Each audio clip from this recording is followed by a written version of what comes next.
That seat is for real family. Get out. My father didn't ask nicely. He physically shoved my 9-year-old niece, Zoe, knocking her chair sideways just to make room for another stack of designer boxes for my sister. Zoe stumbled back, shivering in her coat, because he refused to turn on the heat. He looked down at her like she was dirt on his floor, not a child. He didn't care that she was freezing or scared. He just wanted her gone so his golden child could have more space for her presence. Zoe was clutching the battered leather case to her chest like a life preserver. It held her grandfather's antique violin, the only thing he had left her before he passed away last year. It wasn't valuable to anyone else, the wood was scratched, the varnish worn, but to Zoe, it was magic. She had been practicing Silent Night for weeks, hoping to play it for the family. Thomas noticed the case. His eyes narrowed, not with curiosity, but with annoyance. To him, the old, scuffed box was just clutter ruining his perfect holiday aesthetic. Get that trash out of here, he snapped. We need room for the wrapping paper. He didn't wait for her to move. He reached down and yanked the case from her small grip. Zoe let out a sharp, terrified gasp, her hands grasping at empty air. No, please, I shouted, scrambling up from the floor. Dad, don't. He didn't even look at me. With a casual flick of his wrist, he tossed the case onto the smoldering logs in the fireplace. For a second, time seemed to stop. The leather hit the embers with a dull thud. Then the heat ate through the dry, old wood of the case. I lunged forward. My hand was inches from the grate, desperate to drag it out before the flames reached the instrument inside. But Thomas stepped in front of me. He was a big man, and he used his weight to block my path, shoving me back with a hard shoulder check. Sit down, Grace, he barked. Stop being dramatic. It's firewood. He stood there, guarding the fireplace like a sentry, a smug grin plastered on his face. He thought he was teaching me a lesson about hierarchy. He thought he was just burning some old wood. He was wrong. Violins aren't just wood. They are coated in layers of varnish, lacquer, and chemical sealants. The strings are synthetic. The chin rest is plastic. When the flames licked up the sides of the instrument, it didn't just burn. It melted. A thick, oily black plume erupted from the fireplace. It didn't smell like a cozy winter fire. It smelled like burning tires and poison. The acrid stench hit us instantly. A chemical punch to the throat that made my eyes water and my lungs seize. What is that? Jessica coughed, waving her hand in front of her face as the black cloud rolled over her pile of gifts. The smoke alarm on the ceiling screamed to life. A piercing, rhythmic shriek that shattered the last pretense of a holiday gathering. The room filled with a toxic haze so dense I could barely see the Christmas tree lights. Thomas stumbled back, coughing, his eyes red and streaming. Open a window, he yelled, sounding more angry than afraid. You're ruining the dinner. He was blaming the violin. He was blaming the smoke. He was blaming me. I looked at him through the black fog. He was covering his mouth with a napkin, worried about his lungs, worried about his furniture smelling like smoke. He didn't care that he had just incinerated the only piece of love his father had left behind. Something inside me snapped. It wasn't a loud break. It was quiet, like a wire being cut in the dark. The fear I had carried for 32 years, the fear of his anger, his disapproval, his voice evaporated. The heat of the fire had burned it out of me. I didn't try to save the violin anymore. It was gone. I grabbed Zoe's hand. She was coughing, tears streaming down her face, terror wide in her eyes. I pulled her low, ducking under the worst of the smoke, and moved toward the front door. Where are you going? Thomas shouted over the alarm, his voice rough with smoke. You stay here and help clean this up. I didn't answer. I didn't look back. I opened the heavy front door and stepped out into the biting winter air. The silence of the snow was deafening after the chaos inside. Behind me, the smoke alarm wailed on, a siren song for a dying family. I walked to my car, buckled Zoe in, and started the engine. My hands were steady on the wheel. I wasn't crying. I was calculating. Thomas thought he had won because he held the ground. He didn't realize that by burning that bridge, he had just lit the fuse on his own destruction.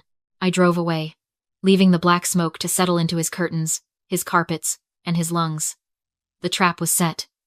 Now, all I had to do was wait. I drove until the smell of smoke faded from the car's upholstery.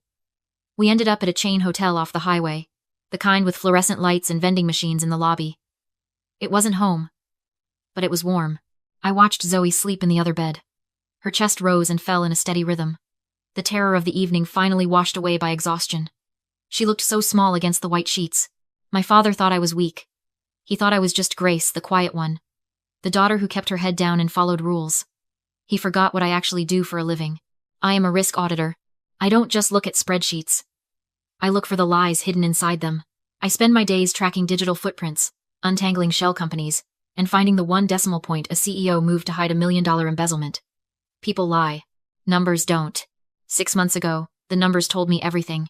I had been reviewing the family's old financial records purely for tax purposes when I found a discrepancy in my education trust. It wasn't a small error. It was a crater. $185,000. Gone in a single wire transfer 5 years ago. It didn't take me long to trace it. I didn't need to hack anything. The paper trail was right there. Arrogant and sloppy. Thomas hadn't invested it. He hadn't borrowed it for a medical emergency. He had wired it directly to his mortgage lender to pay off the final lump sum on the house he just kicked us out of. I remembered that year. Thomas had blown his own savings on a guaranteed investment scheme that turned out to be a Ponzi fraud.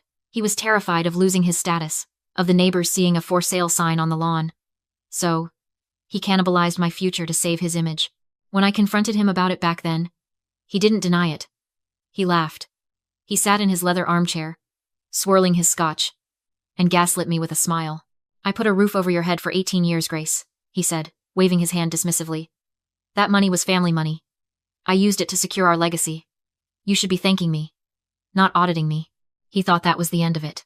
He thought because he was my father, theft was just resource reallocation. He believed that possession was 9/10 of the law.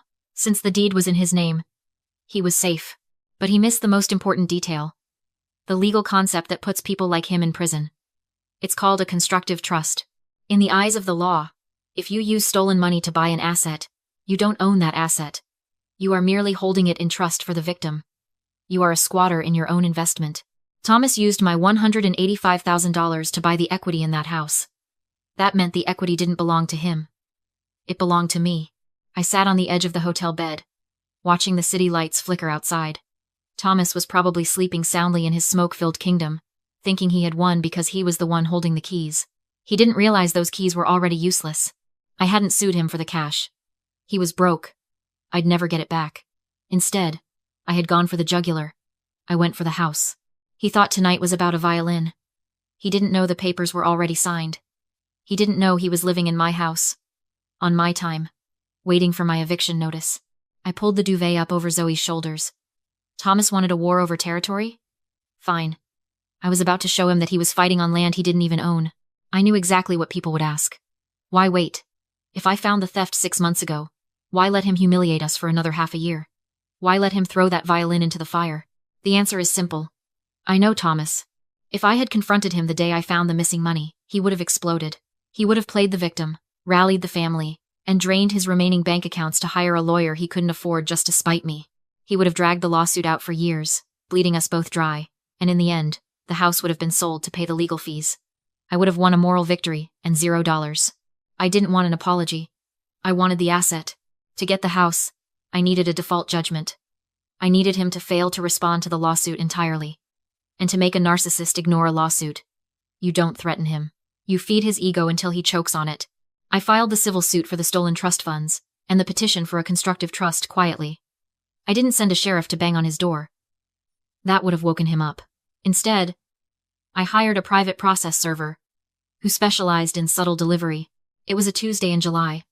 I parked down the street, watching through binoculars like a sniper waiting for the shot. The process server pulled up in a generic delivery van, holding a massive, gold-wrapped gift basket. A VIP Christmas in July hamper, loaded with premium scotch, Swiss chocolates, and gourmet crackers. Thomas opened the door. He didn't look suspicious. He looked delighted.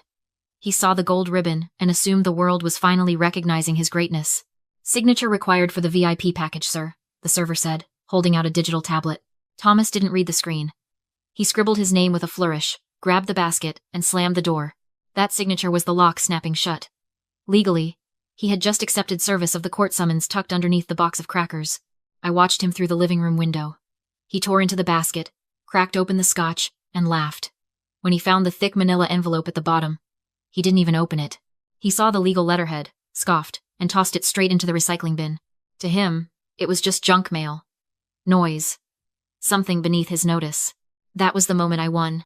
There is a concept in audit strategy called the rope.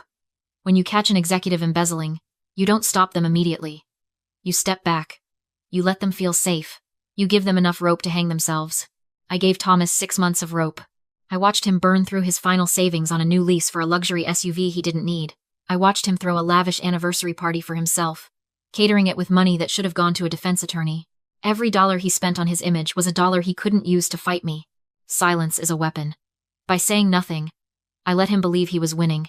I let him believe I was just the stupid, compliant daughter who didn't know how to read a bank statement. His arrogance was my greatest asset. He was so busy playing the king of his castle that he never noticed the deadline for his legal response ticking down to 0. 30 days ago, the clock ran out. The judge granted a default judgment. The title of the house was transferred to my name, to satisfy the debt. Thomas had been living in my house, rent-free, for a month. He thought he was the lord of the manor. He didn't know he was just a squatter, waiting for the sheriff. I turned over in the hotel bed, staring at the ceiling. The smoke in my lungs still burned. A reminder of the violin. He had destroyed the past tonight. But he had no idea that I had already foreclosed on his future. Christmas morning was hours away. I closed my eyes and slept like a baby. The war was already over. He just didn't know he was dead yet. Christmas morning broke gray and heavy through the hotel curtains. Beside me, Zoe was still asleep, curled into a tight ball, her breathing the only sound in the room. I sat up and checked my phone. It was 7 in the morning, and the screen was already lit up with 12 missed calls. All from Thomas. He wasn't calling to apologize. He wasn't calling to ask if his granddaughter had recovered from the smoke inhalation or the trauma of watching her heirloom burn. He was calling because he wanted something. I swiped to answer, putting the phone on speaker but keeping the volume low so I wouldn't wake Zoe. Finally, Thomas's voice cracked through the speaker, not with relief, but with irritation. Do you have any idea how much professional smoke remediation costs on a holiday? The soot is everywhere, Grace. It's on the Persian rug.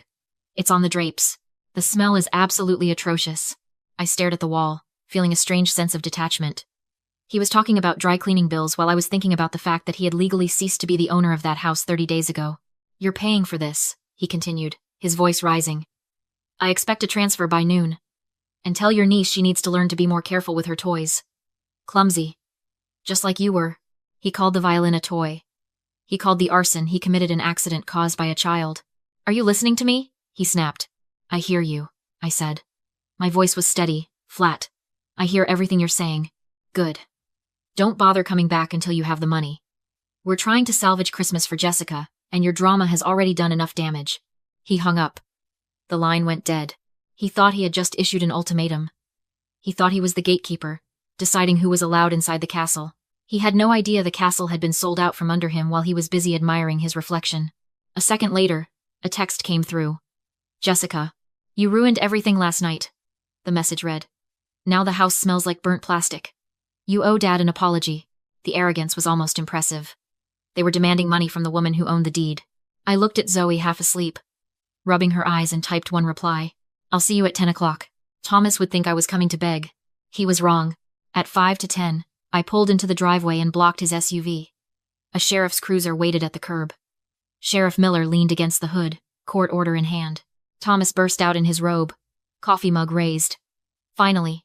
Do you have the transfer? He saw the sheriff and froze. This is a writ of possession, Miller said calmly. You're trespassing. The owner has requested removal. Thomas laughed. This is my house. No, Miller replied. It belongs to Miss Grace. I recovered it, I added.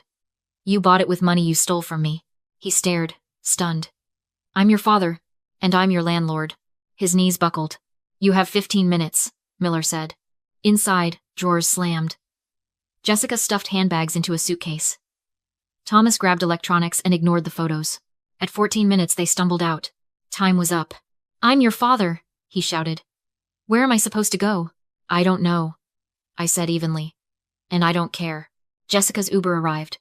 She threw her bags inside and drove off, leaving him alone with his boxes.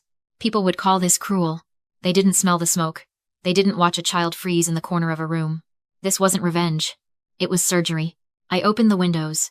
Cold air rushed in, sweeping away the burn. I would sell the house. Take my money back. Build Zoe something safe. She stared at the ashes. It's gone. I know, I said softly. We'll get a better one. I checked my bank balance, restored, settled, finished, and closed the laptop. Merry Christmas, Zoe. She smiled. The smoke was gone. For the first time in years, the silence felt like peace.